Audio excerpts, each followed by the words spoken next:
Hey guys, what's up? This is going to be a huge update on the 58-gallon tank. So without any further delays, here's day 84 on the 58-gallon Reef. So to get started, I changed the wiring on my two WP25s, and I was suggested to do this by Matt.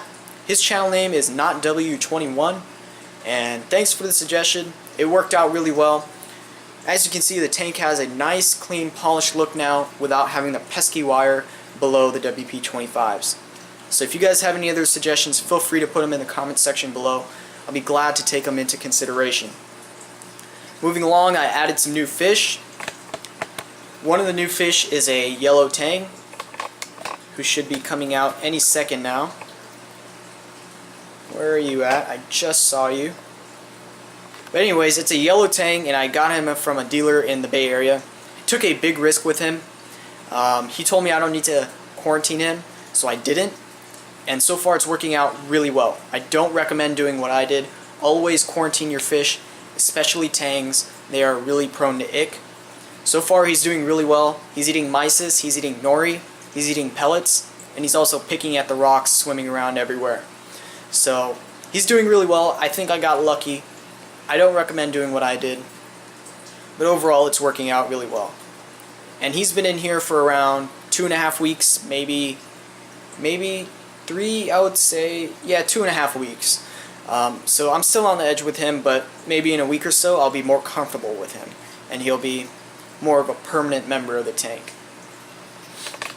The other two fish I've added are two black Ocellaris clownfish, and initially these guys were not in my fish list. I wasn't a big fan of them. Of course, they would start swimming away right when I focus in on them. But initially they weren't on my fish list, and I wasn't a big fan of them. I thought they were quite ugly, to be honest. I mean, they're just black Ocellaris clownfish. And then I saw them in person, and I had to get them. I chose them over snowflakes because, one, I already have orange fish in the tank, and two, they're just really cool. And they're really interesting to watch, and they're just a different thing instead of having a orange clownfish, which is pretty normal. So it's a change, and I like it. So that's all the new fish. Updating the fish that have been in here for a while. Of course he's going to move again. But there's my wrasse. He's doing really well. That's the oldest member in this tank. He's been in here since day one of me adding fish. And he's doing really well. He's eating mysis, he's eating pellets. He's also roaming around everywhere in his own world, picking at the rocks. So he's overall doing really well. He's also growing, and he's getting fatter, and I've noticed that in the past few days. I've had him for around 2 years now, I would say, and I haven't noticed as much growth as I've seen so far. So he's doing really well. The Anthea is doing really well as well. She is just amazing. She has so much color, especially with the light on now. I see purple, I see orange, I see yellow, I see red, I see a little bit of blue. It's just a really beautiful fish. And if you guys have the tank size and you guys don't mind feeding multiple times a day, I would suggest you an Anthea. They're really nice fish. So yeah, that's all the fish. Moving on to coral. Here's my green purple rim Monty, and he's not doing so hot. I pulled him out of the holding tank when I transferred everything, and it's not doing so well. Originally from the holding tank, it was browned out in there, and hopefully he bounces back into this tank and gives that full purple and green color. He usually bounces back all the time, every time I brown him out. He has full polyp extension, so he's doing really well, just not with the color. So he should bounce back. He always does, and it's a really hardy coral, so it should.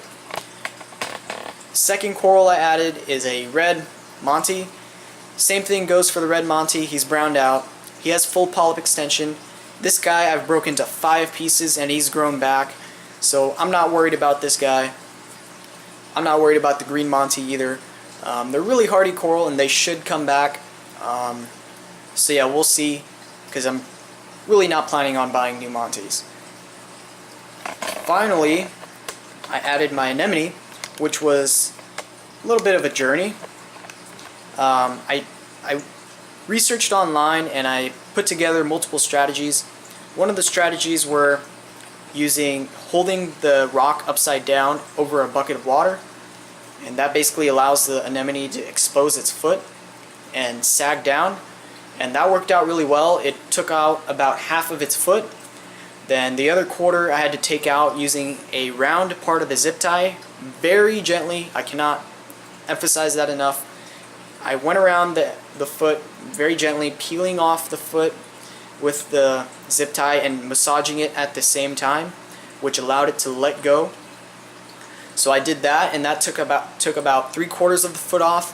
And then finally I had about a little tiny bit of the foot on in a spot where I couldn't reach, so I had to break the rock, and I got to the exposed foot, I massaged it, peeled it off with the zip tie, and now he's in the tank. But if it wasn't for that tiny foot, it would have been less of a headache. It worked out really well, and he's still alive, so I'm just happy that he's still good and healthy, and he's in the tank doing really well. He's doing just as well in this tank as he was in the holding tank, so that's a really good sign. So yeah, that's the anemone. Also, you might notice I changed the flow on my two WP25s.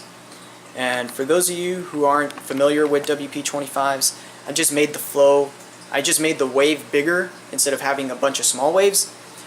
And for those of you who have WP25s, it's on wave 1.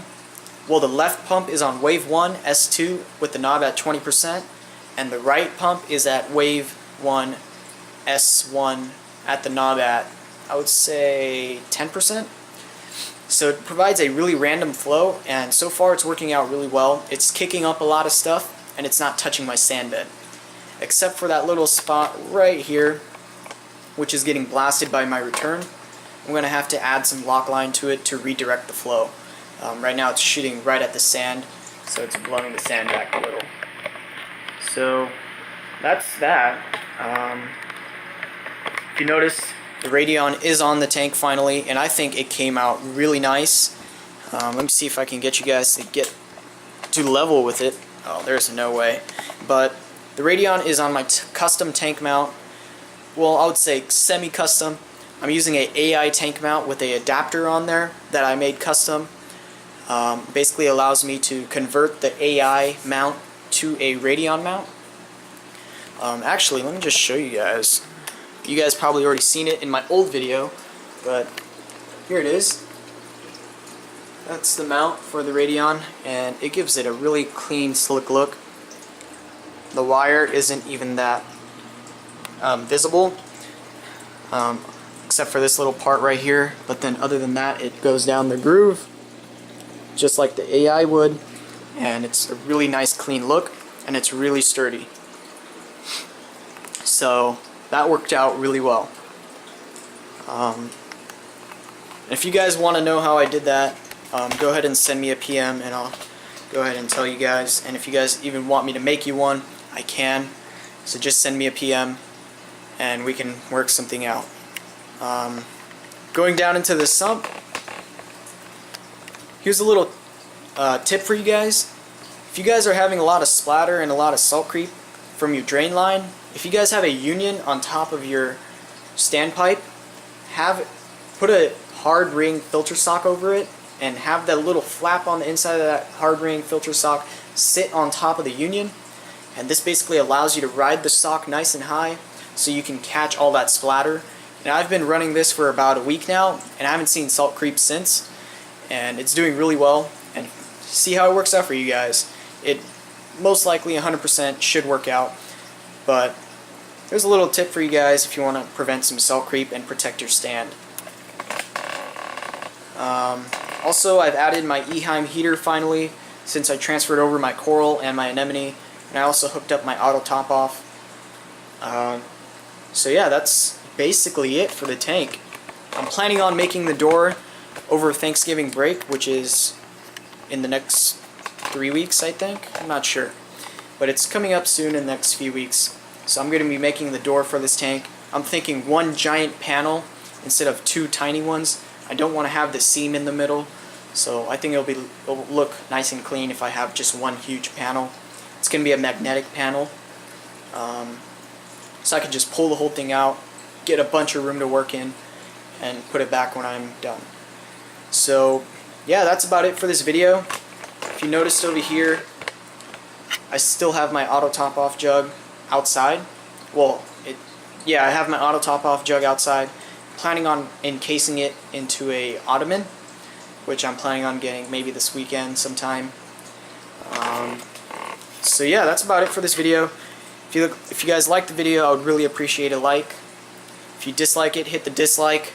If you're new to the channel, I would really appreciate a subscribe. And once again, if you guys have any suggestions, feel free to put them in the comment section below. I'll take them into consideration. And yeah, that's about it for this video. So thanks for watching. Goodbye.